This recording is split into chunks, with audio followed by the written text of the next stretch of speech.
Hello everyone, this is just a dad. Today I'm going to do a review on this quick disconnect. So this is the F38 quick release kit. Here's the two pieces you get. Now it just slides in. Now to get it out, you got to push this in and now it'll slide back out. But if you slide it in and it clicks, it's going to stay right there. Now I can lock it, but I got to pull this out and move that to the lock position. Now I won't be able to push that in and get that out. Now to unlock it, rotate that to unlock, and then push. It does have a 1/4 and a 3/8 threaded insert right there.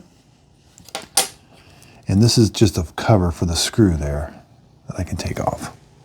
Yeah, here's what that looks like. So again, it just slides in real easy. You got to slide it in from the other way. Those are stops, so you do have to always slide it in from the same direction. Okay, let's go over some measurements. So overall, about 2 inches with the knobs, about 2 1/4. This way, you're looking at about 1.5 inches. Thickness wise, about 1/2 inch. It does come in this really nice case to keep it in. I hope this video helps. Thanks everybody for watching.